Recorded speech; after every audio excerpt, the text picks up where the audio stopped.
Au début des années 1997, dans les Carpates roumaines, à proximité du petit village de Runcu, une région reculée et souvent oubliée des cartes modernes, un événement étrange attire l'attention d'un journaliste roumain indépendant, Adrian Dupont, passionné par les légendes oubliées et les mystères ruraux d'Europe de l'Est.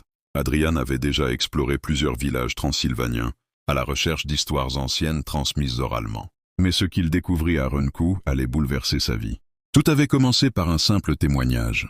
Un vieux menuisier du village affirmait que, depuis sa naissance, une femme habitait toujours la même maison, au bord de la forêt, et qu'elle n'avait jamais changé. Elle s'appelle Elena. On dit qu'elle est veuve.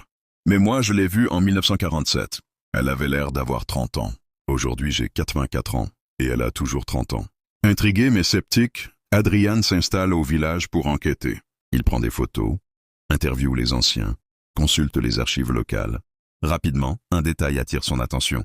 Sur une photo scolaire de 1931, prise lors d'une sortie dans la forêt, une femme se tient debout au fond du groupe. Elle ressemble trait pour trait à celle qu'il croise chaque jour, dans les ruelles du village. Autre fait troublant. Chaque année, au début du mois de novembre, un visiteur étranger ou un voyageur de passage est porté disparu. Aucune trace, aucun corps. Les habitants, discrets et méfiants, évitent d'en parler. Mais certains murmurent que cela a un lien avec la jeune veuve. Après plusieurs semaines d'observation, Adrian décide de tenter le tout pour le tout.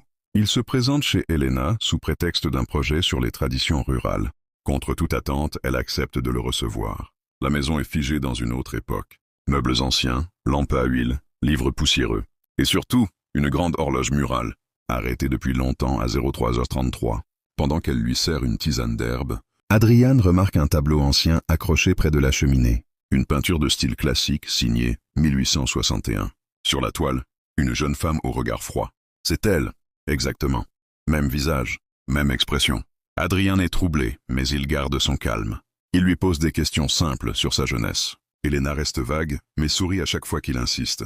Avant de partir, il tente de prendre une photo discrète du tableau. Mais au moment où il appuie sur le déclencheur, l'horloge se remet à fonctionner. Elle sonne et affiche à 3h33. Elena se lève lentement et dit d'une voix douce « Vous avez vu ce que vous deviez voir. Maintenant, il est trop tard. » Adrian perd connaissance. Il se réveille au petit matin, étendu au bord de la rivière, à plusieurs kilomètres du village. Sa caméra est brisée. Son carnet est vide.